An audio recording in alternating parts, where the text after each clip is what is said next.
Welcome to the Missouri Woods and Water Podcast. I didn't know how you were going to do it this Oh, time. he's clapping and stuff. Yeah. Yeah. Got everybody here. Today, we got Dan Hollingsworth. You got it. Pope and Young score. Pope and Young, Boone and Crockett. All of them. Official score. Official deer measure. Yeah. Most of them. I got Pope and Young, Boone and Crockett, Archer Big Bucks, Missouri, Show Me Big Bucks, and the Shed Hunters Club. So you Are there any you major? touch a lot of antlers. I touch a lot of antlers, yeah. Yeah, that's awesome. Nice. So, Yep. On that note, I go where have I? Kentucky, Iowa, Illinois, Kansas, all their shows, and then all over Missouri. Yeah, you were at the Show Me Whitetails Yeah. banquet this year. Yep. I was gonna say hi to you, but you were busy. It was good. Yeah, we were very busy. I could tell. How many deer did they end up scoring? I don't even know. That's a good I question. mean, it was probably, had to have been a few hundred. Yeah, We I know saw quite a bit. my uncle had one that went 193. You guys scored down there. Really? Yeah. that's awesome. I know Corey's buddy brought one. Corey Groff, him and his buddy came up. He brought one. I don't remember what it ended up scoring. I think it was done by the time we got there, but yeah, it was a line of deer. There was a line of deer. He brings them in. Yeah. I mean, every year when we were in Warrensburg, that big shop, whatever it was. Yeah, the fairgrounds. Yeah. Well, not the fairground, but the year before. Oh yeah, yeah. Mhm. We were swamped then too. Didn't you have to turn them away? Yeah. Yeah. Both of those first 2 years, I think. Yeah. That's great. You had to be like, stop. We can't do anymore. Yeah. That's great. They're really growing that. I mean, that Yeah. whole show. Well, next year it's in getting bigger. Kansas City. And, Yeah. Yeah. American It's Royal. good to see. mhm. Yeah, it's good to see. It's very good. I mean, get out what you put in. He's working it, and they Yeah. are working it, I should say. Yeah. Well, Missouri needs a show like that. Absolutely. I mean, we Every should other be one of the state has one, top yeah. states as far That as has like a show. You know, It was that has silly. a show. When Yeah. they lost that. Yeah. I mean, there's a whole other story behind all that. But, yeah, it's crazy why Missouri doesn't have – we had one of the best shows in the country, in my opinion, for a long time. Yeah. Ropers ran it, and they were awesome. But they took care of us, and they Yeah. everybody wanted to be a part of it, and there was word of mouth and all that. So, yeah, it was a good show. I'd like to see our show get back to like rivaling the Iowa Deer Classic. You know, something that size. It'd be nice. It'd be nice. Which is also, it's fun to go to. I mean, yeah. for us, it's only a 3.5 hour drive up to Des Moines. And, Yeah. We went to it, twice? I've went once. I think I've been twice. Yep. And, but, it's just far enough away that you're like, I measured Friday there this year. Did you? Yeah. Nice. Yeah, dude, we walked through there that year. Well, Oh, hell, we met a guy that came on our show. Ended up having him on the show. Had a cool story. Yeah. that was a cool Henson? story. No, that was the guy we met. Henson was his I don't remember What's his name? name off the top of my head. He's a deputy or He's something. he's a over cop. it, Yeah. He was yeah. a big shit talker. I remember that. Yeah. Like in a fun way. Yeah, We had a yeah, lot it of was fun. a good fun time. way, yeah. So on a Friday like that, just for perspective, how many would you measure in a day? Ballpark. It really depends on the show. Yeah. Like Kentucky, believe it or not, we sat there and twiddled our thumbs for 3 days. Really? Yeah. It really depends on. And Kentucky has good deer. I mean, you think? God, we were all shocked. Yeah. He had too many measures. I mean, not like he had a ton of measures, but he had too many measures. Yeah. Yeah, we in 3 days, I think I measured like $4. Oh, Yeah. Wow. Yeah. that'd almost be frustrating. Be like, Yeah. hey, Oh, I it was came very here to frustrating do because you this could only and- talk about so much stuff with Yeah. these, Yeah. and it was, we're there to measure. Right. We Yeah. just drove a long ways, and it's a volunteer thing. Yeah.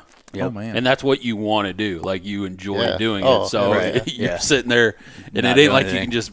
I doubt you could probably just get up and start walking around checking. Because that's out when a all deer this. shows up to measure. Right. That's how Yeah, it we works. actually did though on that one Yeah. because there were so few. We were like, one would come in and it's your turn now. Yeah. Yeah. It wasn't so busy where we could Right. could do that. So if I just measured one, I didn't think I could get one for a while. Yeah, we walked around. Check everything Yep. out. Okay. Well, before we get into all the meat potatoes, let's have you introduce yourself Yeah, we kind of officially. jumped into some of it. Talk about who you are, where you're from, and then we'll just kind of get into your background on the outdoors and how you got into measuring deer and all that. But shoot. Dan Hollingsworth. I'm from Jefferson City, Missouri area. I measure all over the place. how I got in, and just like a lot of guys, my dad got me into hunting and fishing, and a lot of good times, a lot of memories. Do stuff with your dad while they're there. That's all I got to say, because you're going to miss him bad. I think there's a song on that. You're going to miss him. Mm-hmm. But, I always been interested in the measuring part, Pope and Young, and I knew that was a goal of mine a long, long time ago in high school, was to get 5 Pope and Young. I think I got 15 now. Oh, wow. So you did good. This is kind of appropriate because this will be our Father's Day episode, I believe. Right? Yeah. Is it really? Yeah, I think so. That's kind of cool. That is I neat. didn't think of that. Happy Father's Day, Dad. Yeah, happy Father's Day. Yeah. That's cool. Thank you, we dads. go out west. Well, not anymore as much, but we did go out west every year to hunt elk with Andy's dad and my father-in-law. Very nice. And that's kind of stopping. It's dwindling. Albert, my father-in-law, quit going. Roger is still shooting He's gonna hard. give it one more. Yep. He keeps saying every year, one more year. Yeah, he does. year. I was Yeah. going for like 6 or 7 years, and every year was one more year. Yeah, one so- more. It's been one more year since I've started. I'll Yeah. help you get going, and then I'm probably gonna Yeah. which We is call fine that with me. CB, once they quit hunting, they're the CB, Yeah. Yeah. if you know what that is. CB. You're gonna have to Yeah, explain say it to that me. one. I'm nodding Yeah. like yes, but no. Camp Biatch. They do the That was cooking and that was the Albert, you know. cleaning. Yeah, well, that was Albert. That was I mean, Albert. He would Yeah. he'd do all the cooking, and He he didn't- didn't hunt. Yeah, he didn't care to hunt, but he loved. If you going wanted out to there. eat, you didn't call him that, but Right. No, he did Yep. not. Yep. But it was Yeah, so Dad I didn't and even think of that. Dad and I would go out pretty much every year out west elk hunting, bow Yeah. hunting. And unfortunately, he never got one with a bow. we're on the same path. I've killed 4 with my bow. That all 4 like within 10 inches of Pope and Young. So that's Oh, still man. a goal of mine, Yeah. is to get a Pope and Young bull. Yeah. What is the score for Pope and Young Bull? 260. That's a big bull. Just a little fella. I mean, yeah. We talked about this before it started. Sorry, we're interrupted, but go ahead. No, I'll you're ask that good. question later. Yeah, I got 4 of them that are 240 to 255. Nice. Nice. So- Close. So It's you fun. just got into measuring kind of like I would assume a lot of people you started doing it yourself Yeah, and I was kind of had fun doing it. Like me personally, I was telling you a little bit my background. I enjoy doing it. So like I measure when Micah killed his, I'd like to measure it. I I've think you measured a become couple of certified. Andes that he's Yeah. killed. It's fun for me to do. Yeah. I enjoy doing it. Yeah. Why haven't you? Yeah, become why didn't you get certified? certified? Time. Yeah. Yeah, more than anything. You don't even do anything. We'll still do it. You're young. Am I young? I don't know. Ish. Ish. But so is that kind of how you got started? Is just it was Yeah. something you enjoyed doing, and then you decided to similar. kind of take that step. Yep. Yeah. I was getting a Pope and Young measured, actually, and I talked to the measurer and asked him, and he kind of did the same thing I just did. Would you like to be interested? Would you like to do it? Right. Like, yeah. So he gave me the application, and then you set it off. There has to be a need in that area, Mm-hmm. Which Yeah. I think here would be. I would assume. I don't really know. probably. And he, he had a couple questions. Would you be active, and that sort of thing. And I was like, yeah, I've got a job where I should be able to do that. So we set it off, and he had to, I guess, verify me or whatever, recommend me, which I would, I could do with that. And they called. They said, hey, we got a class coming up in Wilson, North Dakota. It's like, okay. So I drove all the way up I was living in Denison, Iowa at the time, and I drove up to Sioux City, met Glenn Heisey and Larry Strife. And they were the 2 bigwigs in Pope and Young at the time. And we drove 14 hours all the way up to Wilson, North Dakota. 3 guys and not a back seat. A single cab truck. Yep. Scoot And the over, whole- buddy. With all the horns and antlers in the back of the truck. And I mean, at one time, one of the guys was sleeping on my shoulder. And it was cool because, they know, the Chuck Adams and the Dwight Shoes and all. I mean, I heard some stories that, most people don't get to hear. Yeah. That's So, cool. Yeah. That's cool. Well, for the people watching on YouTube, we've got my second archery buck last year, sitting here in front of Dan. So as we're going through explaining how to measure a deer, if you're just listening on podcast land, just use your imagination. Yep. If you're watching on YouTube, Dan is kind of going to I'll try to explain show it as best as possible. the best as possible. We got We'll post a picture with it so you can kind of, whenever we release a story or the episode, we can post a picture. Yeah. And that's a good idea, actually. That's what we'll use for the episode release is that deer. So people can see it. And This will be a lot easier than trying to do it from a house and a phone, though. yes, for sure. And, this isn't the most non-typical deer in the world. It does have a crab claw, so that's going to be helpful. But we'll talk about some stuff that, people like Dan run into at some point. Oddities. That won't be the case with this deer, other than maybe the crab claw and the G1s being broken off, things like that. But G1. What? They're weak because they gone. He broke them. But like Micah's deer would have been an interesting one because it's got so much. Not to. Well, just where are we gonna put it? Yeah, it would have taken up a lot. Oh gosh. How big is he? I measured him at when he was green. I measured him at 178 and some change, and when he dried, when he got him back, it was like 176 and 6/8 or something. Yeah, Big deer. it was 20 scoreable points. Yep, 20 Yeah. from in your experience, they were 20 scoreable points. Correct. You might have came up with something different, I'm sure. Do we want to tell the both? story now that we were trying to get Dan to do? Yeah, we can do that. So Andy Now, a lot of people have heard this story before. Dan has not, so Yeah. we're telling Dan this. Andy killed a damn good deer. What year was that? 2014. Yeah, so it's been a while, and Yeah. he's had somebody scored at 179 And 4/8. and 4/8. And I keep on wanting to score them together to see because he's never had it dry scored. Mine was scored the night that I killed it.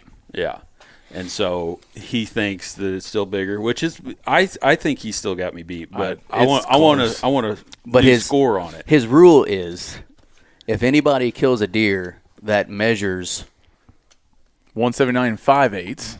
an eighth bigger, We'll remeasure. then we'll remeasure.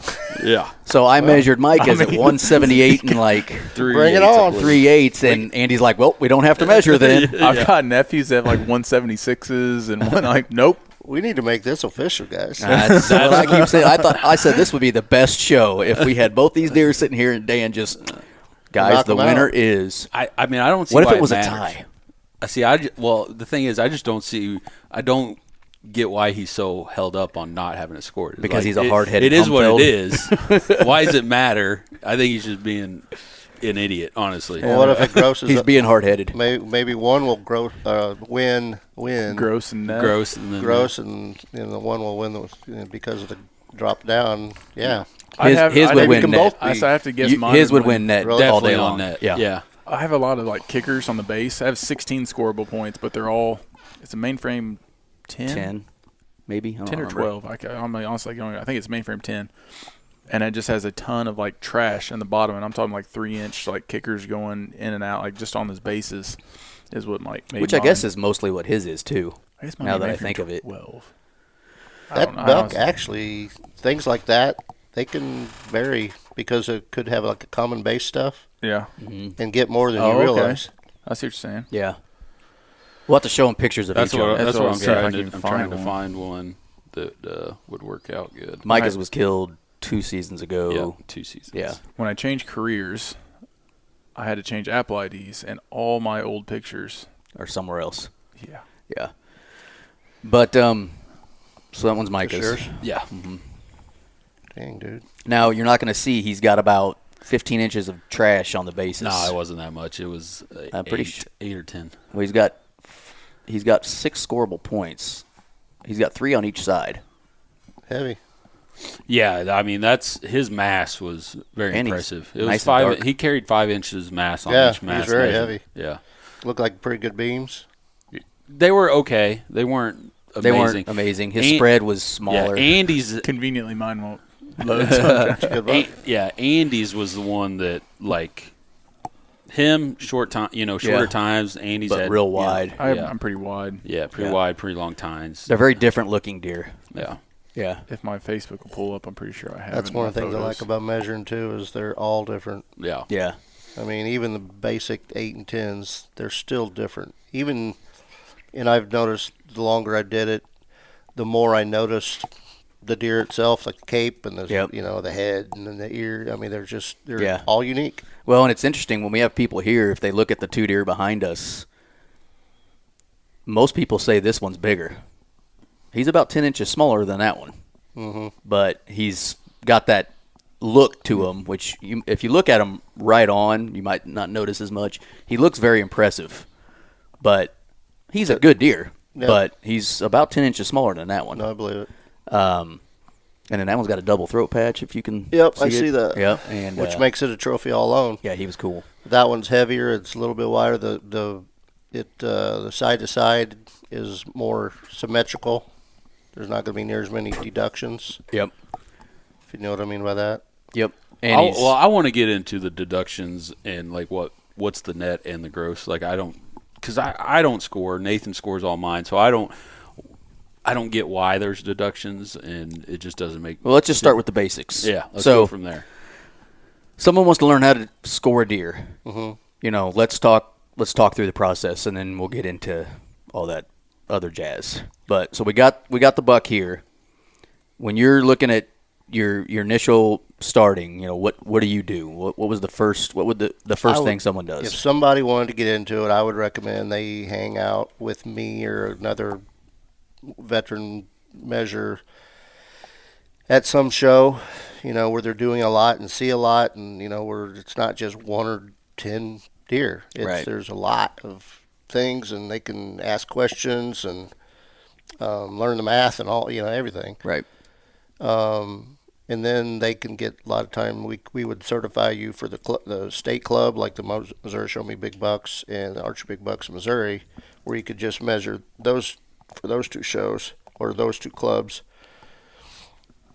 And then if you like it and it looks like something you want to do, you can put your application in for Pope and Young and Boone and Crockett and go from there. Nice. So go ahead.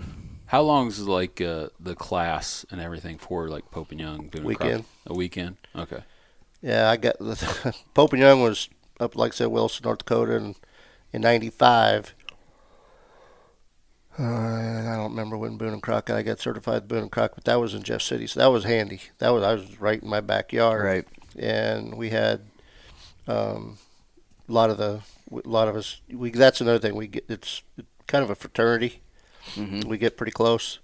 But at that class, I had a whole bunch of the measures or the students out there, and even Jack Renault, the top dude in our record department in Boone and Crockett at the time, he came out and we drank quite a bit and told a lot of stories and out there on the deck, and it's fun. And then not loading. It didn't join your Wi-Fi. Wonder why? Maybe I put my password in wrong. It sounds like it'd be a real, I can see that, just that camaraderie, you're all doing kind of the same thing and stuff. So when it comes to the class and stuff, so you're pretty much just measuring deer all day long, and then do they just, hey, if it's got this, you need to The measure. class is everything. Really? All 30 species now. Okay. Oh, wow. So it's not just whitetail. Oh, no. I didn't realize We got to that. learn how to, sheep, goats, walrus. Yeah. Walrus? Yeah. I don't know of any measure that's ever measured a walrus outside of the class. Right. But that is actually one of the ones. There's multiple different types of caribou. There's the different types of the moose. 2 types of elk. Mule deer. Yeah, all of them. Yeah. I didn't realize that. Well, let's get into measuring itself. So, once again, if you're watching, here's a whitetail in front of Dan. What is the first thing that someone is, as you're measuring, just talk about the basics, I guess, and you can use the deer as visual if you want, or just kind of, talk about. So, obviously, if anybody's listening here, when we talk about G1s, main beams, G2s, G3s, all those things, hopefully you know what those are. But I'll try to explain. Yeah. If I don't, slap me and Okay. tell me. Luckily, I have a wife that is one of the best assistants in the biz, in my opinion. But she knows where I'm at. I don't have to tell her. A lot of times she just knows. And there's a score sheet in here. Oh, Andy found his deer. Oh, did you? Yeah, I was Show waiting him. for him. Oh, no. This is worth it. Yeah, that's the toad. How old was you? What was it, 10 years ago? 25? 24, 25? Yeah, he's got he shows well. He does. Yeah, he's very impressive. My arms deer. are long, too. You do have long arms. I see the long arm now a little bit, but still, he's a good one. You're looking at the ears, and that's another thing. Doing this and touching enough, you do learn, pretty good judge. You can get kind of better, I think, at field judging. But yeah, that's a stud, dude. Like I said, we need to get those two together. I think so. That's what I'm saying. That'd be cool. That'd be fun. Normally what I do is I'll count the tines, and to make sure that they're tines, I'll get my, Brenda, while I'm doing that, she's asking the details on the score sheet of where you're from, the address, and blah, blah, blah. But I'll measure, here's a first rule. With a point coming off the burr. I was hoping he was going to address that, because there's so many of those you see. Yep. You don't measure back here. It's got to come off the burr. Now, if it's like this, you obviously take down to the baseline. And he's looking at Look the at G1. the broken G1. Yeah. Yep. I can tell it's not going to make it, but which it didn't. You just lay the cable across for you at home. You lay it across there like it wasn't even there. Okay. So and you can guys measure to the cable. Okay. Yep. So then, as if that wasn't even there, and then you make a base, the pencil mark, and then you just simply take your tape and measure from The pencil mark to the tip. Nice. See, where when I use my tape, I'm just You're a little probably a little I'm looking longer. at where that line would be. Yeah. So, and obviously, here's another rule. It's got to be basically longer than it is wide. It is wide. In general. Mm-hmm. So, I'm trying to keep it as simple as possible so I don't muddy the water too bad. No, But it's all right. Muddy it. Yeah. at some point, it's got to be longer than it is wide. So, for example, if this here was, at 1 inch down and it was 1 1/8 inch wide, I couldn't call it a point. Gotcha. Really? Yeah. Yeah. Makes sense. So a lot of those broken tines will fall into that sometimes, where you got a tine that might have been 6 inches at one point, but it broke off. And that's what it is here, because you're going to get credit only on gross, because this one you got to write into the score sheet missing or broken. Yep. Because this is not going to. Now you're going to. You don't get credit for it. Has to be an inch, correct? Yes. Okay. Yeah. Got to be able to put a ring on it. That's what the old guys say. If you can stick a ring on it, and I'm like, that doesn't seem correct. No, that is not correct. That's the old farmer. If you can hang a ring on it, it counts. No, that is not true. Dan says that's not true. Which true. I thought as well, because I'm like, well, I can hang a ring on that dang thing, and I know it doesn't count because that's not even half an inch. But it's not gonna.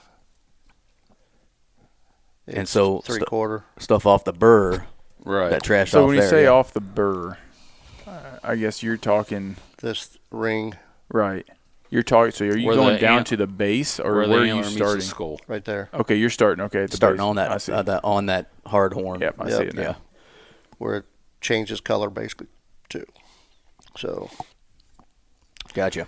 from there, So do you start with your antler length measurements when you're measuring? or do you do? No, I basically main start beam? from the top Okay, of the score sheet. gotcha.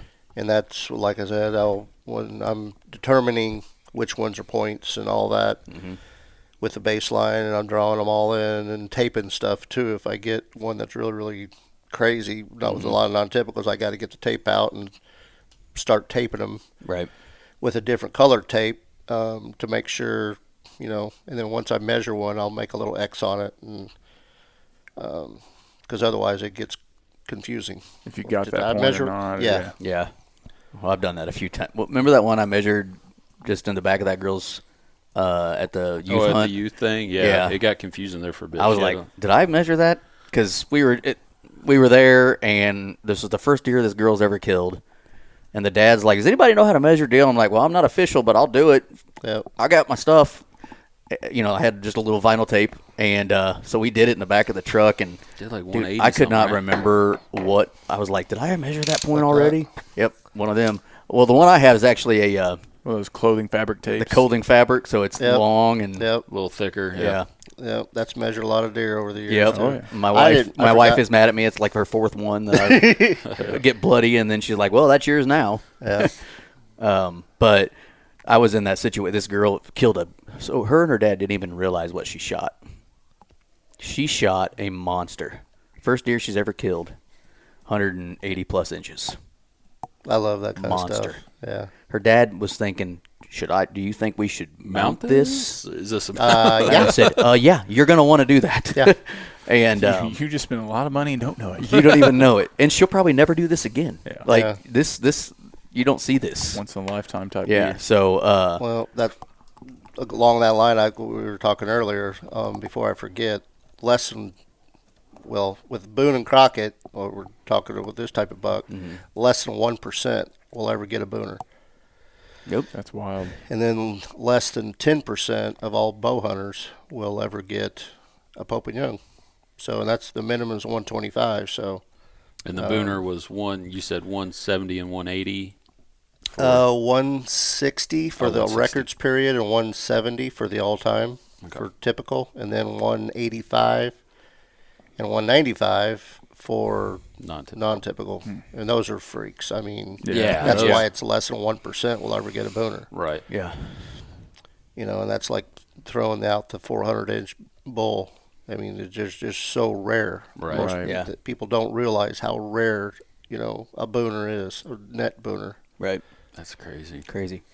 All right. So we kind of talked about what constitutes a point. It's got to be longer than it is wide at any point. It's got to be at least an inch long from the midline or the burr if it's trash on the bottom. And then obviously, like if it was just like a G4 3, like on this one right here we're looking at, you do the same thing that you did on that first one. You would have your cable. So explain where people are supposed to start measuring that antler length from. What are you trying to determine when you're saying this is where we're going to stop measuring an antler length from? Yep. Baseline. I'll do it over here so people can see. I'll turn it around if you guys want to and do this you're side, fine. whatever. But I will lay the cable right on top of the beam, and that will give you, and then you do a pencil mark on the bottom side of that cable, and that will give you a reference of the baseline.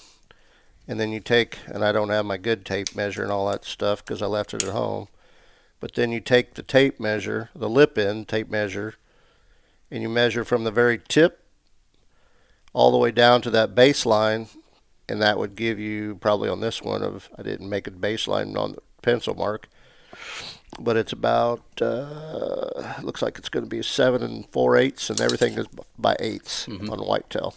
Why do they do the eighths? Why is that? And you don't simplify fractions. Huh? Anyway, why do they don't simplify fractions on that too? That's it. Yeah. That's one of the funny things because I hated, when I was in high school, I hated converting fractions. And here I am a measure doing it all the time. Yeah. And now, with eighths anyway, I can do it. It's just, A little Right. quicker. Right. you do it a jillion times and it's like I could probably do in my sleep now. But it's just kind of ironic. When they told me I had to do that, I was like, oh, crap. I'm going to suck at this. Yeah. That'd be my biggest fear. I mean, like I have dyslexia and stuff, so I'm already kind of screwed as it is. So numbers and words and things, they already mess with me. So I'm like, Nathan, you go There's ahead this and take big care giant of deer. Mike is like, that deer was 27 inches. Yeah, I would come up with something like What that. a little tiny ass deer. Yeah. That saying that I got a good friend in college. She was dyslexic, and she worked hard at it, but she ended up being a valedictorian in her college class. Oh, wow. Yeah. I didn't go to college. Not him. Yeah, not me. So You're not that guy. That guy, pal. but that's I can. You want me to show you how baseline for you guys, or I see. No, we saw you do it. It yeah. made sense. Yeah. I think that's like one of those areas that trip people up too, is where do they stop measuring? Yeah. And that's I kind had of somebody that was in like TV land that they took it to the St. Louis show, and they were measuring their baseline was the center of the beam. Oh, Yeah. which So- I think I'm probably going deeper than I should be, but I've always just kind of said if the tine broke off flush, Yep. that's where my baseline should be. So well, now I have a cable, thank you. But I would just kind of always just say right there, it would break off. Another And- way to do that, if you had a like a masking tape, you can take that roll of tape. And actually, official measure, he's been around forever, and I'm not going to say the name, but that's what he uses. Is he takes a roll of tape, and you imagine this is a roll of tape. Yep. And he'll put it on there, and that's how he'll get his baseline. Really? Yeah, as long not as a you. bad idea. Yeah, it's pretty slick. I've used it before, Yeah. and it works. And it's pretty simple. I've heard like take a credit card and like get it flush with both sides before the antler starts and after, and that's you draw a line across. I've heard that. It's kind of similar to what he was doing with the cable. Yeah, laying yeah. across. Yeah. Yep. And there's has been where it'll taper down.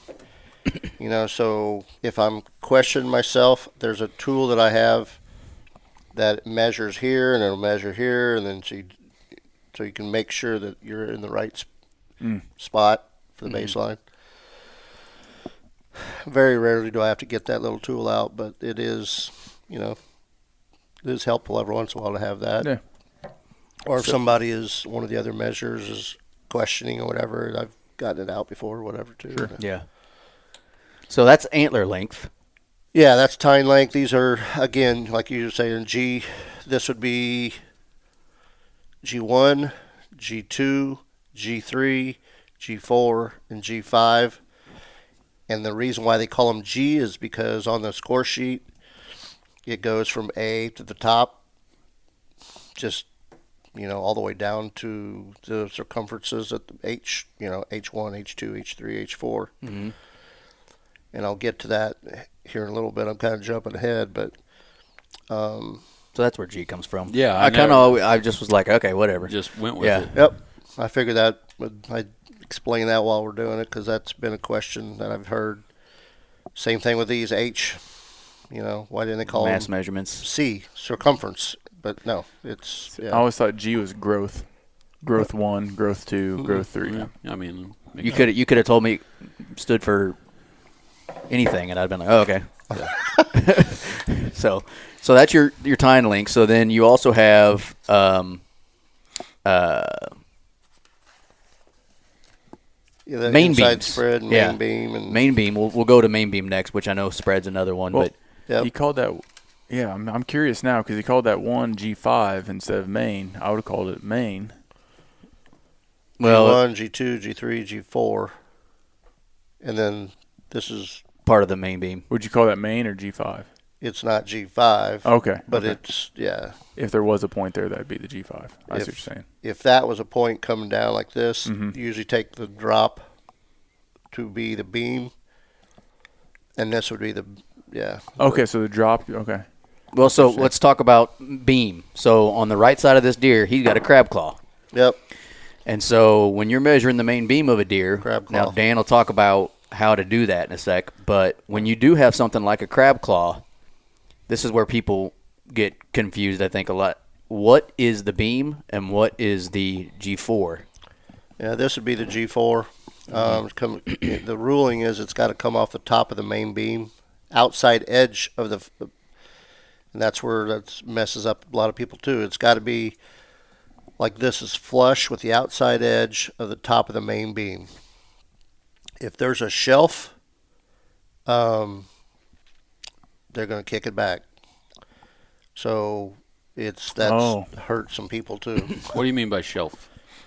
It's kind of coming to the It's inside. not on the outside edge flush with the top of the main beam. If there's a shelf, like it's inset. Okay. If you could feel that it's not on flush, there's more of a shelf there. Yeah. Which this That's deer hurt some doesn't rams. have any of that No. problems, but No. I thought could looking see at all where- the other ones, I don't see anything that would be. I bet Baraka That's what I was looking might at, have some of too. that Maybe. if I'm thinking about it. Yeah. I should have brought him. All these are too You normal. should have. F you, Andy. You should have.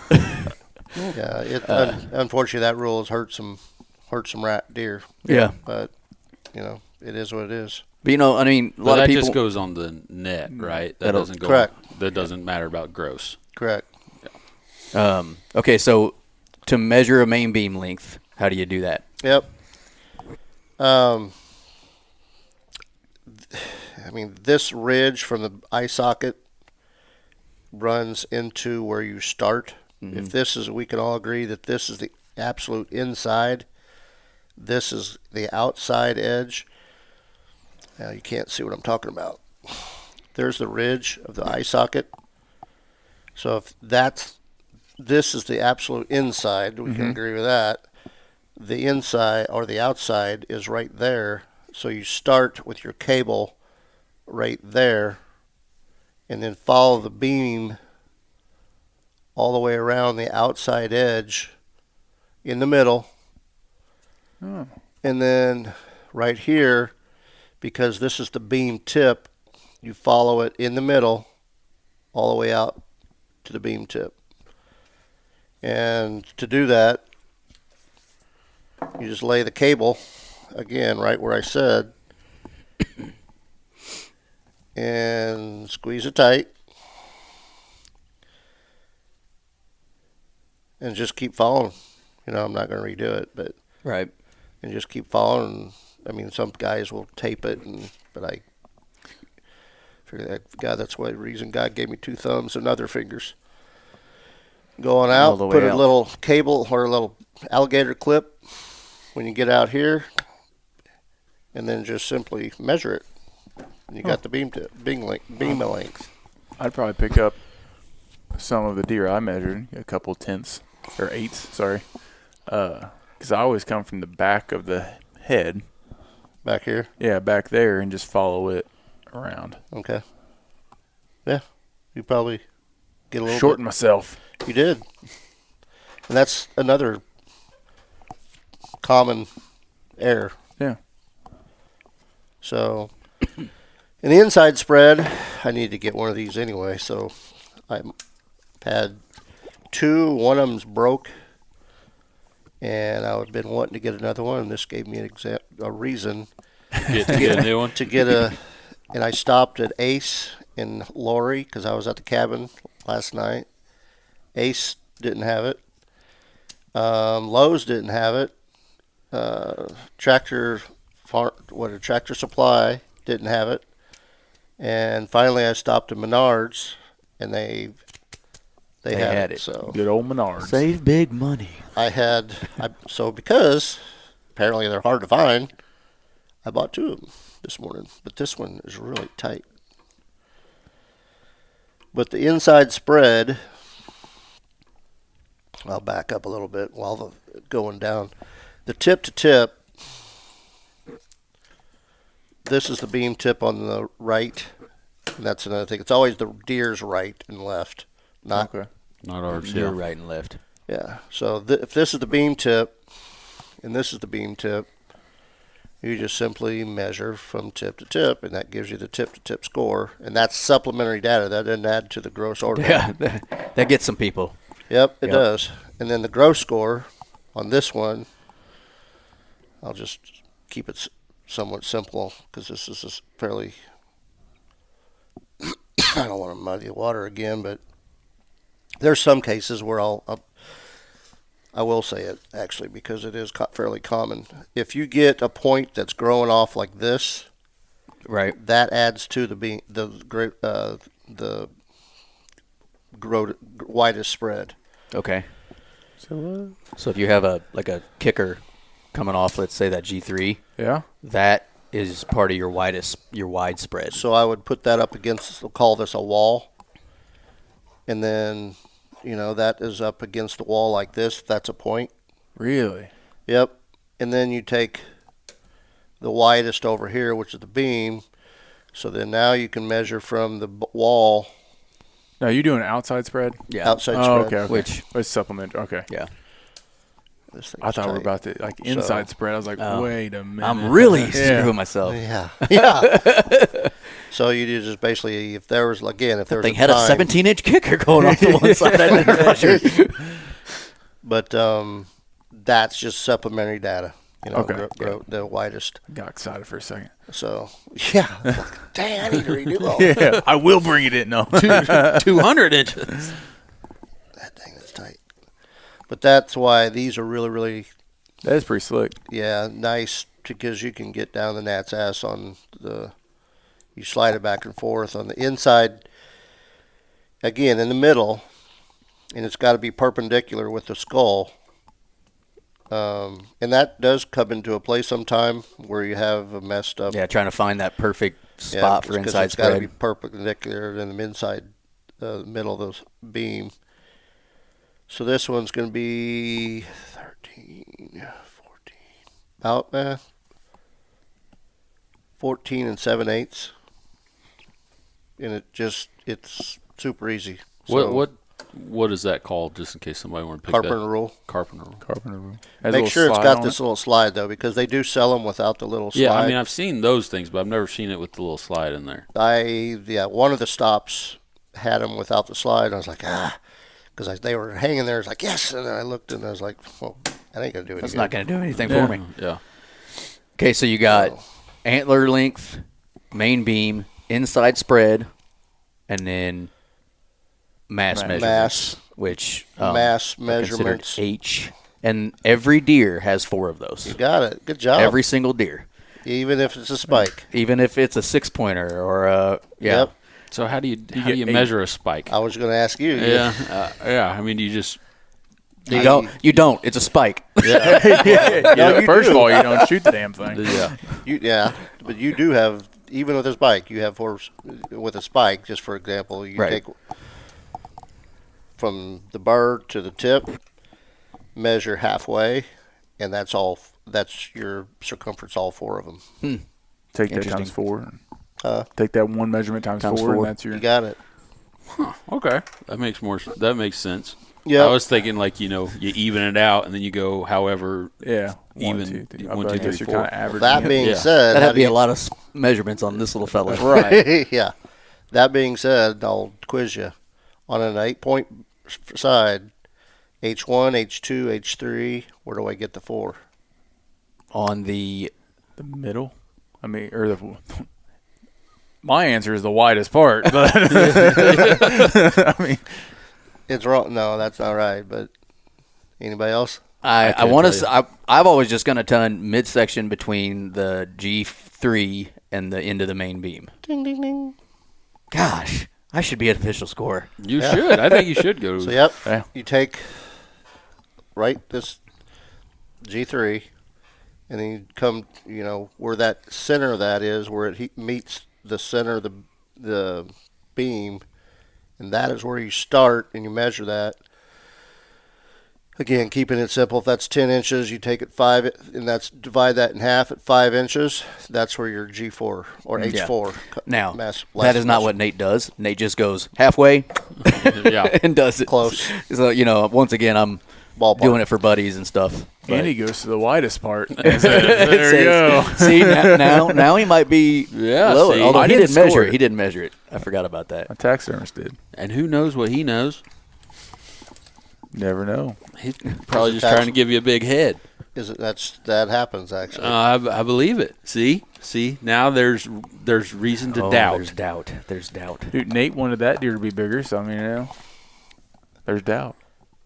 That's possible. Remember, I don't know if his taxidermist is an official scorer, but I know I'm sure not. He's not official. So Yeah. I'm just saying. That was the last scoring event I did. It was for a taxidermist. Nice. So if there's any taxidermists out there, that's a fun day. He made I believe it was Pole Park, if I remember right. There was something else anyway. Then we had beer and soda and all that, and just a bunch of hunters get together and measure, and it's a good fun day. Oh, yeah, I bet that'd be fun. So, I bet you get to hear a lot of fun stories. oh my gosh, that's one of my favorite things about this. All the people I meet, very, very proud. I'll just throw that out there too. I'm very, very proud of the hunting industry because they, in general, 98% of the people I meet are wonderful. Yeah. And that's the experience we've had too, going to different shows and having guests on and stuff. Everybody, I mean, we as a community, we just love talking about hunting. Yep. And it works out real well. It's a fun time. Yep. And just, and I'll throw this out there because like the hunting and fishing shows, they're not afraid to witness either, which I think is really, really cool. Yeah. You don't see that on a lot of other networks, but like I said, I just thought I'd throw that out there. I was very, very proud of the hunting and fishing industry in general. You'll have that, 1% to 2% that are, and I could tell you Turds. some story. I'm sure. There was one in particular that jumps out, but it's kind of funny the way it turned out. But he just made an ass out of himself, basically. Well, I can do that by myself too. Can you? Yeah, I can do it. I think we all can every once in a while. Yeah. I'm doing it pretty good most of the time. But so you got your antler length measurements, your main beam measurements, your inside spread measurements, and your mass measurements, which there'll be 8 of them. And you add all those up, and that's how you get your gross score. Yep. Question though. Yes, sir. What about kickers? I was just gonna, and that's main frame gross score. Right. Let's imagine this deer has a flyer right there. Yep. Or stuff off the bases. Well, you have which one. we do have It's one. It's just not big enough. I'm gonna get the actual score sheet that would explain things. I guess we can pretend like that burr on his base was 1.5 inches. So like basket case will have one that's scoreable. Yeah, that is a non-typical. Yep. And it would add to the gross. Correct. And same thing if there was other points out here and here. That's what I'm trying to show you. There's a column, an area where all those non-typical. Get that out here. And I think that would explain it as good as any. Yeah. Yeah, basket case has got one of those on his burr that would Basket be. case. That was his name. That's cool. I like His that. I nickname. don't think I've ever heard that one. See, Micah, it's cool to nickname deer. Yeah. All right. There is where you put this is a non-typical, it happens to be Boone and Crockett, but the Pope and Young Boone and Crockett use the same scoring system, which, by the way, started way back in the 1887 with Walk Tall and Carry a Big Stick, Theodore Roosevelt. This is where you put the abnormal points. It says right there, abnormal points. Right antler, left antler. And then you total them up on the subtotal and then the total between the two. That on a non-typical adds to the net. With a typical you'd add them in or go over here. Add them all up, same thing over here, but you would see where on a typical, those abnormals are deducted off the score, and so it takes the net down. So are the total amount of the non-typical, like say the left side had 8 inches and the right side had 9 inches, are you deducting 17 inches off that deer, or are you deducting the difference off the deer? For a typical, sorry. Typical, if any non-typical points would be deducted. Okay.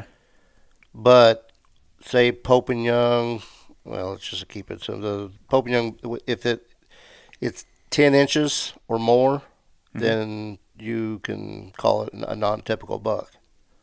So like this buck in front of you, okay. let's just pretend that he had one flyer right here. He's going to stay a typical deer, and he's going to have a deduction for that flyer. Correct. On his net. Now his gross, that will Add to his gross. But if he had 10 inches of non-typical points. But if he had a bunch of those coming off, He would be considered then he would be considered a We could put non-typical. And what's non-typical Pope and Young? 145 now. 145. They went. They changed that from 15 inches to it had to have 15 inches of abnormal. Now it's 10 inches. Okay. And they went from 150 to 145. Oh. So there's a lot of deer out there that Yeah. were told, nope, sorry, don't make it. So I'm glad. One other good thing about this gets out to a lot of people, because some of those deer will make Pope and Young now. Yeah. So Yeah. call us up. I have one that's close, I think. Do you? Yeah. Which one? TP. Tower of Power. Tower Power. I'm bad at naming deer. I like that though. Yeah. We had. That's why I turned to the Mortal Kombat characters, because I got Basket Case, and after that I was like, I don't know Let's go anymore. to Mario characters. Luigi. I got a funny story. One of the ones I named way back when our girls were little. I was sitting there. It was kind of funky, And I was looking at, back when we printed off our pictures. It wasn't.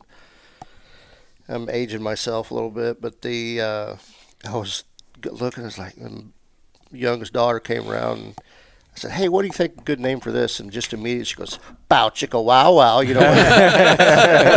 with her head bobbing and everything. And I was like, "Okay, that's it." That's Bow Chicka Wow Wow. I like that. That could be fun. I think the rest of the time you have that deer, yeah. I think I'm going to have Lainey start naming my deer, just because she comes up with the craziest names and coolest names. Like, we were at the beach the other day up at Smithville Lake swimming, and she was playing with, I don't know, had a rock or something. And I was like, "Oh, yeah, what's that name?" She's like, "Oh, that's Bartholomew."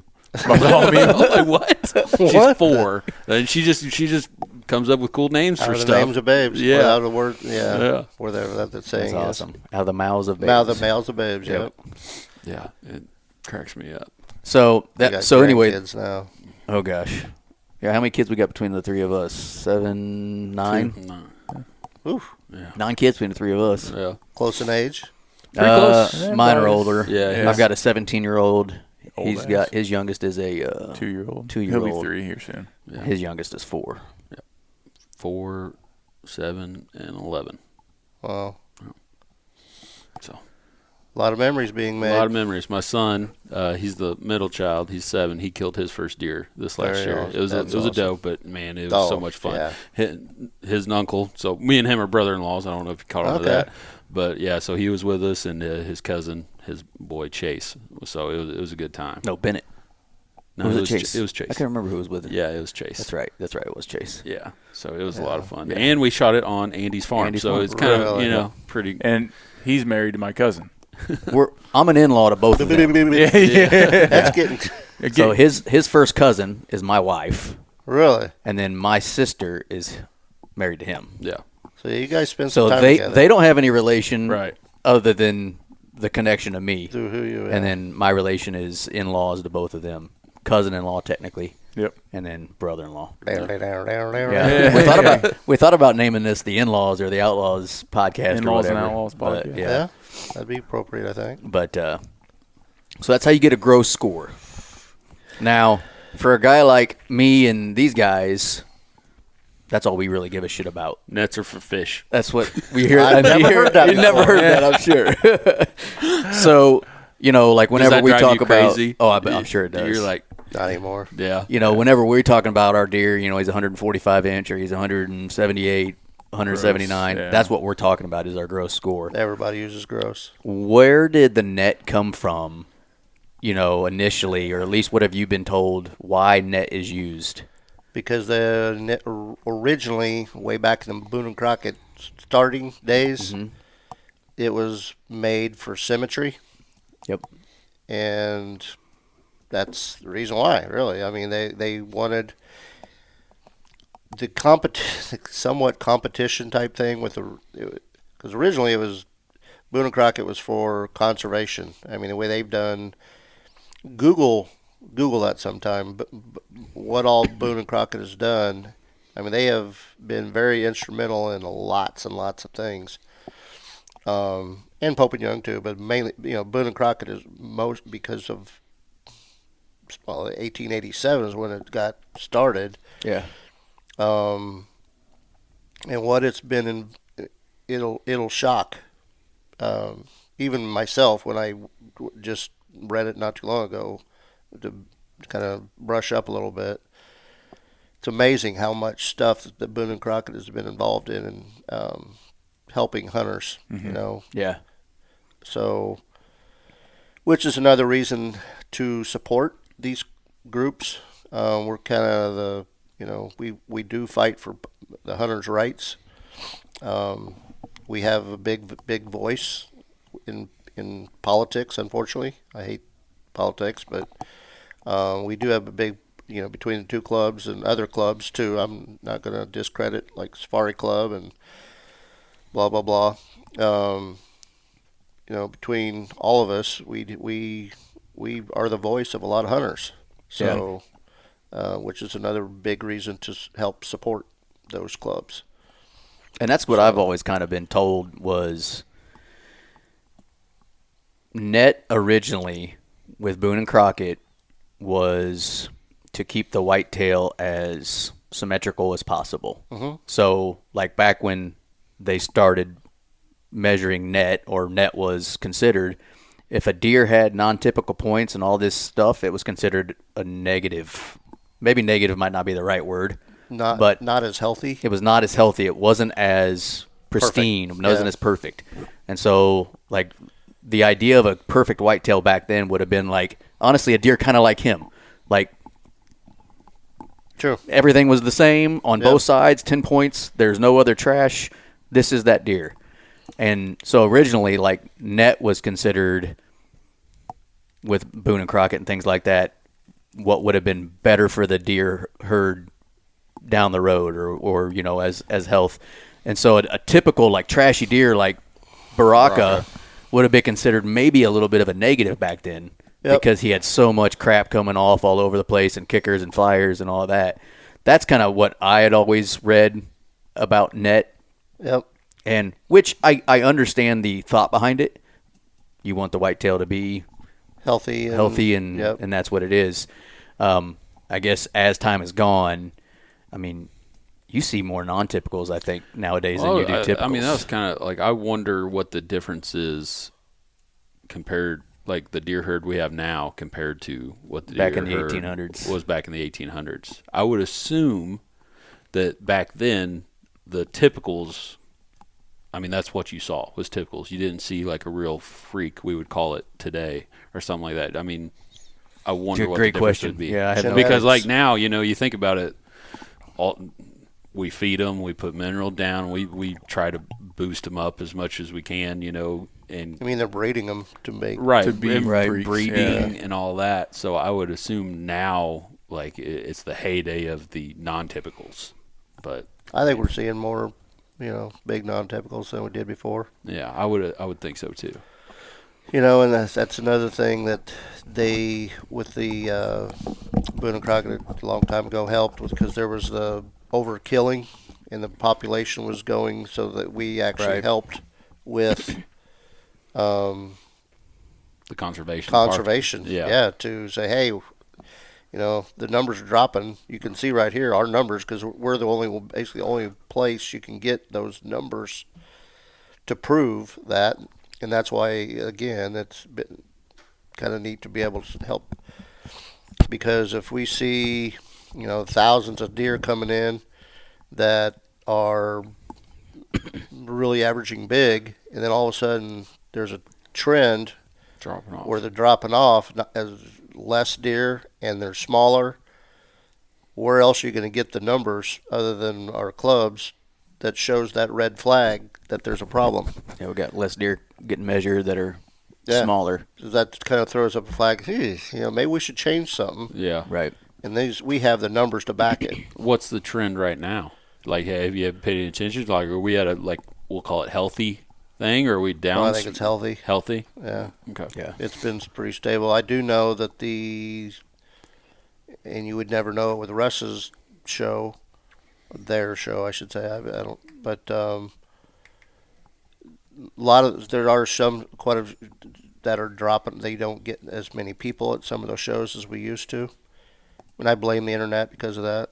People, well, I can read up on it online. Well, I mean, I was just getting ready to say, you can get on YouTube Yeah. and learn how to, measure a deer and, do it yourself, which is how I started. I mean, that's how I kind of learned originally, was I just started watching YouTube videos. Yep. I did it wrong a few times. Somebody told me I was doing something wrong, and I'm like, oh, okay, that makes sense. And, I mean, just kind of started doing it myself.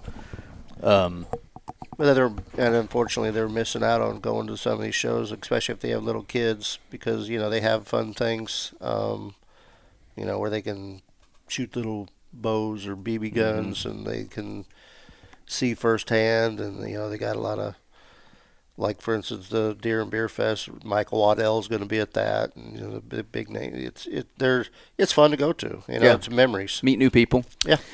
Boys both got grunt calls that are now hiding in my closet because I was tired of hearing them for 3 straight days after the show this last Firestarter. year. Use that over the weekend. Yep. Yep.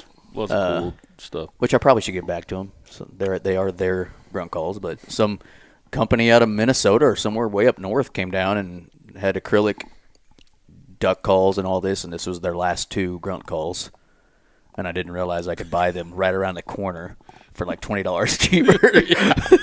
Really? I think he spent, what was it, like $60 It was like a call? $65. No, it was like It was expensive. it was expensive. Yeah. Which when he told me the total, I'm like, oh, okay.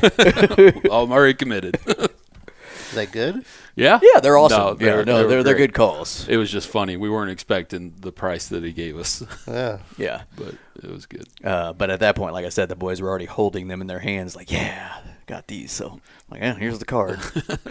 But, you don't get to experience that sort of stuff just sitting at home. No. The shows are a lot of fun.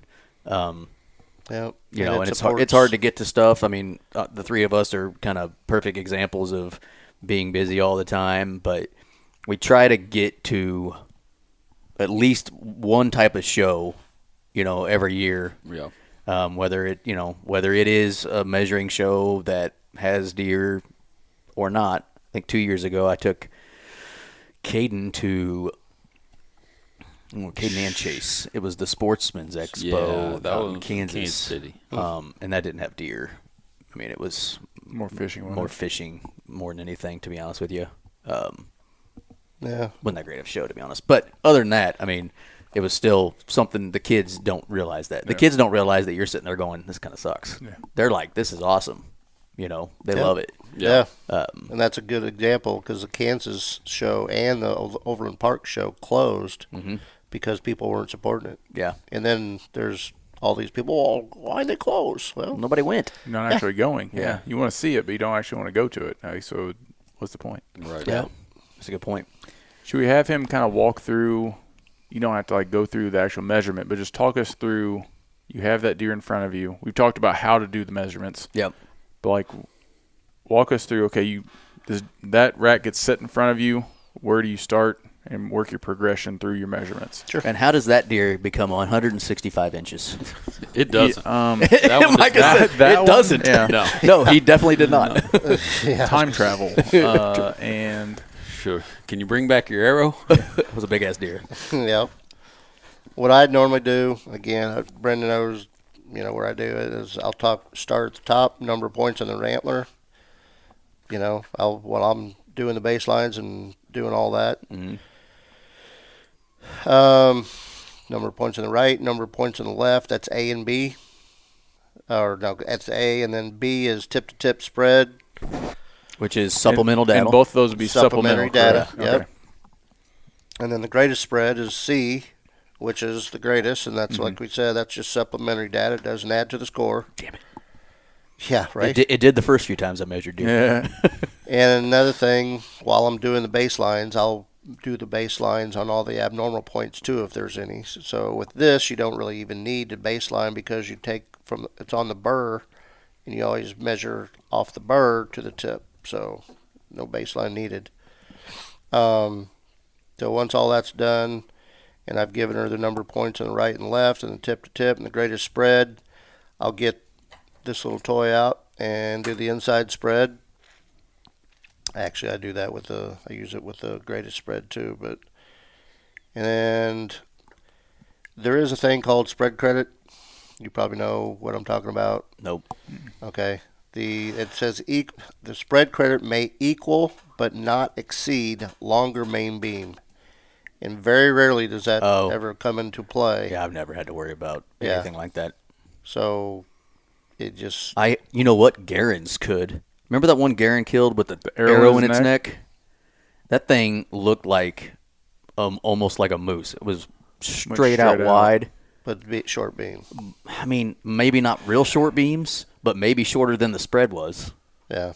So, that would be one of those times. Very rarely ever. I mean, I've had them where you're just like, it's really wide, but the short 20-inch beams. It's like, dang it.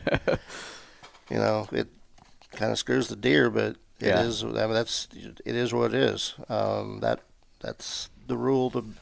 The standard is, people complain about some of these rules, but that is when you hear people talk about score, it is the Boone and Crockett system. Mm-hmm. It's the standard people go by. Yeah. Whether you like it or not. Yeah.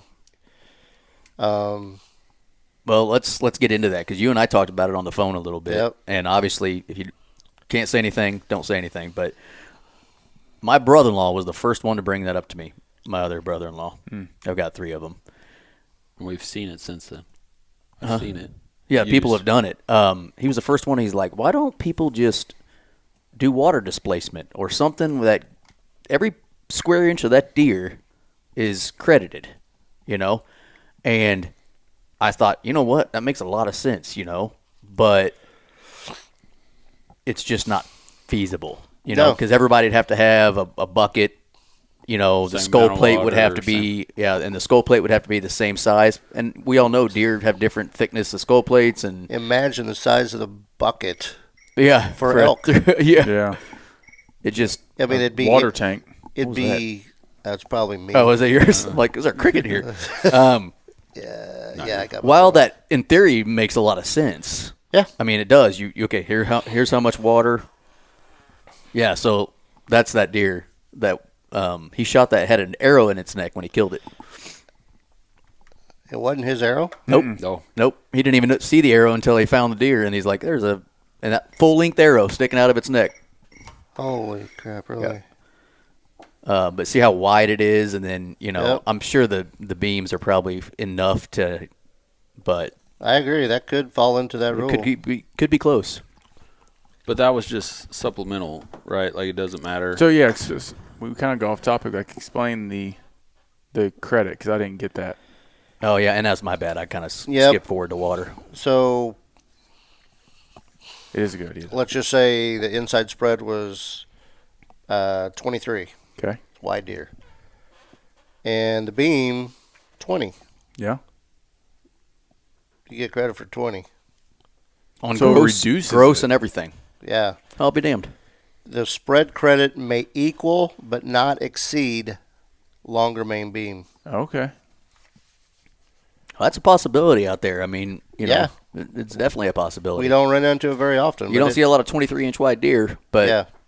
that one might hit close. Yeah. So but just interesting. Keep that in mind too. And again, these are you can print these off, and it's pretty self-explanatory. But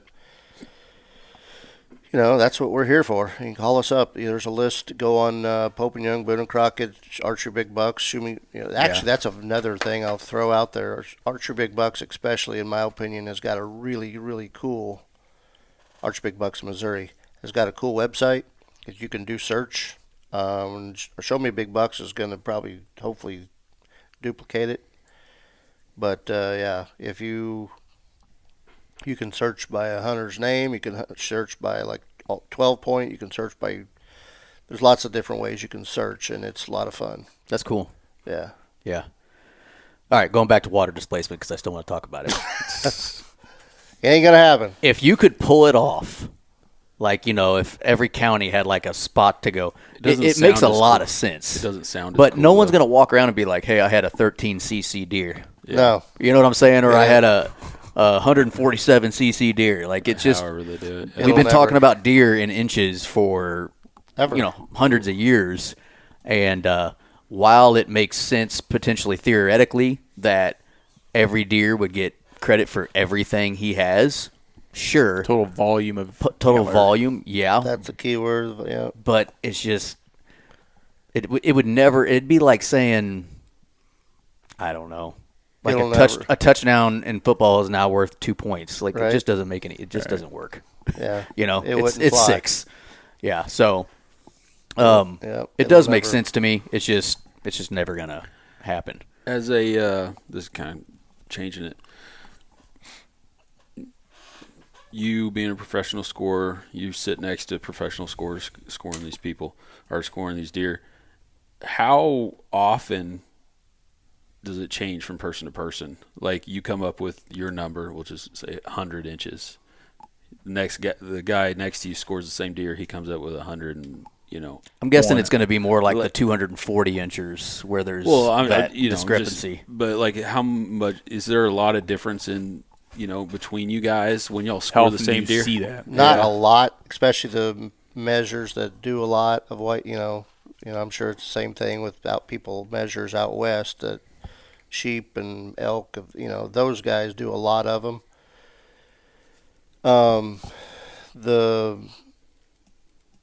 We have some very good measures here in Missouri. That we do a lot of, and it is a brotherhood, fraternity, whatever. I mean, we get to see each other quite a bit, and in the measuring season. Quest is one of the ones I do. Yeah, yeah. That's we It's need to a- go to that show. a Yes, big you one. do. Yes. You would love it. Yeah, we I almost mean- did last year. We were going to set up a booth and Rows and rows Yeah. of giant. I mean, it's badass. Yeah. It's fun. I mean, you get to see some of the biggest. And anyway, it's I would recommend for sure going to that one. yeah. So, I was going with that something with the measures, but anyway. So I y'all are remember what your usually question was. you're scoring like Oh, the guy yeah. next to you. Oh, Yeah. Yes, thank you. So that being said, the Larry and myself and the Bergie and Brad, and I mean we would all be right in the very, very, very close, Yeah. if not same. Okay. But there are some situations where they'll be off. So Well, especially That's like with you everything get to in some of line. these. I mean, that's yeah. Yeah, you get to some of these 225, 240 inch deer. You're using your professional judgment on some of the Right. points and some Yeah. of the this and some of the that, and And honestly, I will, even as much as it's just like anything. I think all of the one. If you don't bring in a panel on some of those and get other people's yeah, Opinions, yeah. and then get the majority and blah blah. It's you're not doing it right. There was one at the State Fairgrounds that I picked up or was brought to me or whatever, and yeah, I brought in Jim Martin's another one that I brought. He's been around since dirt. Sorry, I love him. Again, we're very, very. They're good guys, Sure. amazing guys, and we're very, very lucky to have a good bunch of guys in Missouri. And I'm sure it's the same way other places too. But I value their opinion. Bring them over. Hey, I got a question. What's your opinion on this? I'll get everybody's opinion, and see what they say, and Yeah. I mean, ultimately, it's my call. I'm on the deer that I'm doing, but I respect their opinion, and I wanted to. Yeah. I mean, it's no different than a football official or a baseball umpire. I mean, Good analogy. yeah. I mean, they're professionals at what they do. I don't know. I don't like any of those guys. I like it. Well, I'm talking about, like, look at the NFL or MLB. Like, They get they have together. replay now to Yeah. help with. Yeah. I mean, it's one Right. of those things, like, they have conferences. They talk Yep. about. I mean, it's That's so a it's very no good different. analogy. I mean, I've never heard it put that. Yeah, but Yeah. that is very good. Look at you. just full of them. But yeah, I mean, and I don't know. It's a really cool topic that, you know, if you're a deer hunter, is always going to be Relevant. interesting. Yeah. I think It's a hot topic. inches are how we talk about deer, right? And so the other thing that I say bothers me a little bit, and I would like for you to speak to this. I feel like there is it just could be the way I perceive things. I think a lot of people talk about deer as if anything under 150 inches is small, and anything over 150 isn't. And That's silly. I would like for you to talk about how big deer really are at certain measurements, because we were talking about this before we recorded.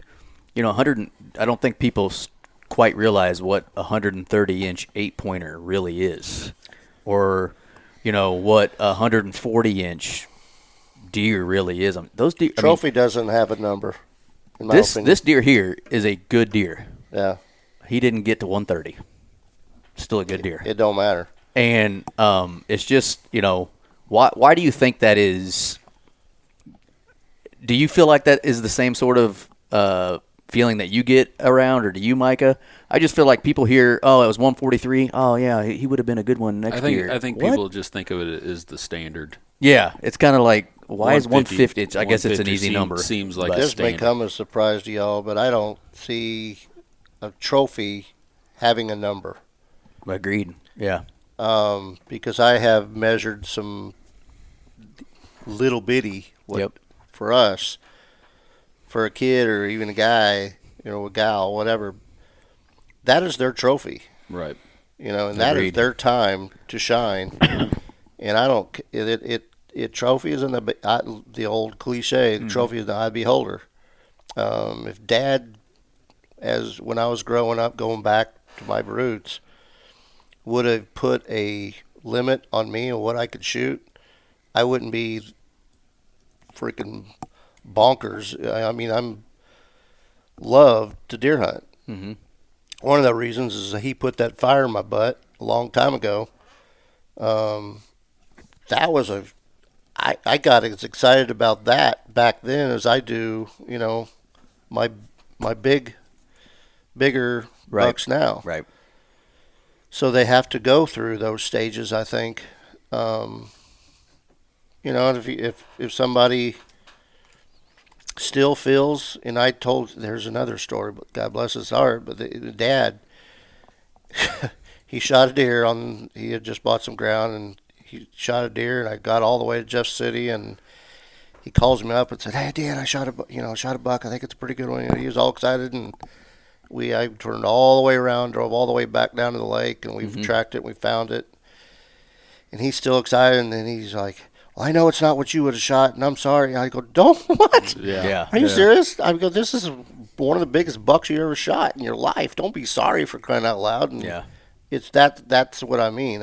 Just don't let a number determined. And that's what I hate is anytime I see a social media post when somebody posts a picture of their buck and they say he's not the biggest, but Needed another year. you didn't need to say that shit. Yeah. No. You know, If he was excited, then I tell the kids, you know, I would like to see some of the deer on our property get bigger or older. All I ask, and they'll vouch for me, is that you're proud of that buck Yeah. when you shoot it. Yeah. Did you feel like putting your tag on that deer? Yeah. And that's, you know, I mean, our show goes that way. I mean, it's first off, it's your tag, not mine. So I don't know why I have any input as to what you do with your tag. Yep. And then, you know, everybody's in different stages of a hunting career Absolutely. too. You know, like people go through the killing stage where, you know, Oh, they just want to kill as many as they can. And Yep. and I might still be in that stage because, you know, I just like killing deer right now, and that can go forever. It might not ever stop. And then you might have some people like, let's talk the Drury's, like they've got some really awesome farms that they can manage. That Mark Drury has seen a 150-inch deer every day. He walks out, they don't hunting. even pick up the bow anymore. I say exactly. It doesn't get his heart pumping anymore. And that's what it's about. Is that that's right. Yeah, adrenaline rush. He's going to be in a different stage of his hunting career than a guy like me or a kid who's 16 who just started bow hunting or whatever. So, it's easy to compare yourself to other hunters because that's just when you put numbers on them, that's what happens. Right. Again, it's the eye of the beholder. But it's once again, it's a trophy, like you said. Those two little deer over there, that both of my son's first bucks. There's a reason why I spent hours on the wood things behind them and absolutely that sort of stuff. Well, so there's a reason you don't. Some people do for decorations. They go out and buy random mounts and put them on. But there's a reason hunters don't go out and buy someone else's mount and put it on their wall. Right. The mount's not about, look how big this deer is. It's about a story. That deer has a story. That deer has a story. Yep. That They all deer have has stories. every single mount, and that's what I kind of have justified myself to my wife. It was like, why are you mounting the same? It's like, because that one has a different story than that one. And every time I look at that deer, that story is what I see. Right. That deer's not bigger than the other one you have over there. Well, no, but this one I killed with I killed my this one buddy. at 10 yards. This one, and, whatever. So each one has its own story. Yep. I have mine strategically placed right in front of my recliner that I just look up and they're right there. You just think about it. And think about the story. And that way when Nate doing that. walks in, he can walk in and see, hey, there's that deer. Here's a deer. Dan doesn't know the story. We'll tell it afterwards. Yeah, but, everybody's heard it. I've said that before. I just redid our basement and barnwood and barn 10 and stuff, and like you say, every one has and I love, and I guess when I die, those stories are going to never be, because nobody knows those stories like I, right. But I love sitting down there. I could be in dead silence, and then I could just relive, Yep. every one of them, and I love it. Yeah. Yep. That's just what's great about hunting. Even when it comes to like a doe or something like that, everybody. Well, you talk about Lawson's first deer. Yeah. It wasn't He even a buck, was- but that was a memorable hunt. Yeah. That's why we take pictures. Right. Maybe you The should have picture's the mounted same. doe. I even mount them. Like, for instance, I have this one buck is gross 161 and netted down. It wouldn't make Pope and Young even. Netted down to 114 and change typical and 140s non-typical. 160 class, it didn't even make Pope and Young. But anyway, it was ripping through briars and, chasing this doe. And had crap hanging off of, the briars and everything. And he was lip curling. So I mounted him lip curling. Oh, cool. That's cool. That is neat. Yeah, and then there's there's another 181 that I gross, but I just remember him standing over there at the fence, and I'm getting him, and finally he just looked so proud. So I wanted to mount him, trying to, because when I think of close my eye, that's what I see. Yeah. Yep. That's So, awesome. Yeah, that's how the last one I got mounted. That's how I did. When I shot him, he stopped on his own. Oh wait, yeah, I gave him a little vamp, and he just stood up, real proud, looked over, and that's how he's mounted. Yep. So yeah, So when you look at him when you're mounted, that's how I try to determine what form I guess to get. And then I called you. He is huge. there was a lot of F-bombs in there though. He's fucking huge. Yep. I'm trying That's to awesome. find the picture I have in my parents' wall. Well, Dan, we appreciate you coming on talking about measuring. This is a topic I think a lot of people hopefully can get into and want to learn more about. You can get on YouTube and learn about it. That is the place. What? Before we end this, Whoa. can you take somebody through the process? They kill a deer that's gonna go Pope and Young, Boone and Crockett, or whatever. What stages do they need to do to get into the book? Good one, Micah. That is good. Proud of you. There's a 60-day waiting period. Drying period, right? Yes. Yep. In saying drying, it can't be, got to be drying. Yeah. Can't be in the freezer. Can't be with the brain still in there and blah, blah, blah. Yeah. It's got to be drying. But don't dry it by a cut and pick and put it next to a wood-burning stove. Yeah, because it will actually shrink them. You got it. Yeah. I mean, I would recommend probably, cutting them off and putting them in the garage. Yep. It's not hot. It's just, that's a good place to dry them. So, yeah. Don't put them in your sauna. Yeah. Yeah. What was that? So, like, what's processed? So 60-day waiting They come to period. you. Yep. and After paperwork. 60 day, I'm sure there's something involved. they call me up or go to a show, and yeah, we just sit down and start BSing about the hunt, and I do my thing, measuring, and it's a fun time. Yeah. You know, And then do they have to send that off if they wanted to be put in the book? Yeah, so it qualifies for Pope and Young. After you measure it, you give them the sheet. It qualifies. How do they get in the books? Two different ways. Sometimes I'll do it for them. Take all the.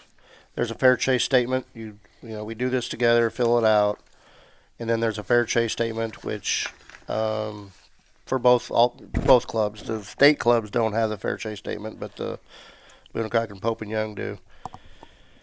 It goes through and asks these questions about your equipment and the weather and stuff like that. Again, those are information of conservation that might be needed if there's an issue, and we can take to Washington or whatever. We're not being nosy. There's a reason why we ask those questions. And then you take 3 pictures, in most cases 3 pictures, one straight on, one to the right, and then one of his left. If it's a big non-typical and you need to see more pictures, you can take more pictures. But you can send those in, either print them off and send them in with the paperwork, or you can email them or whatever. And like I said, a lot of times I'll do that for the hunter. But if we're really busy, like to that show, we were giving a lot of the forms to the people and having them. One of the things I did is how and where to enter your How to trophy. do it. Yep. Yeah. And I have like Pope and Young, and it shows you what all you need: the fair chase statement, the photos, $40 entry fee. And it's Archer Big Bucks in Missouri. The minimum is 115 and 135 non-typical. All they need is a scored sheet and money, and send it to Jeff Boone and Crockett, and it tells you what to do. Nice. So, yeah. I got one more question now I just thought of. You're hearing the stories. You're sitting there starting to measure the deer. Have you ever had some idiot be like, yep, got the spotlight out, shot him right there off the back of the truck with the spotlight, and you're just sitting there like, are you serious? You just tell me this? Yeah. Have you ever had somebody admit that they poached a deer there in front of you? Not literally poach, but I have had where they put basically the wrong date. Hopefully it's the wrong date. Season wasn't open, man. Yeah. You shot him on November 5th, bud. Yeah. Rifle season started November 12th. Yeah. And I've literally, what do I do? It's just, Yeah. I mean, you do it long enough, you would think somebody would slip up and say something stupid. I honestly, I hope he's not listening.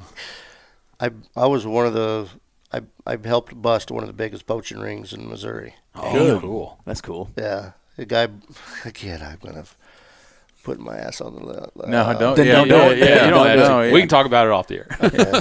But yeah, I was helped bust one of the biggest poaching rings. Ended up being 3 of them involved, and Wow. but yeah, it started by him bringing me a big deer, and Story didn't quite make sense. Nope. Yep. And then karma bit him in the butt big time. I brought the picture over, and the guy that just happened to be in there, not the guy that worked there, but the guy that just happened to be in there says, I know that dude. That big buck was, and he started giving me The rundown. Yeah. Interesting. Right. That's crazy. Geniuses.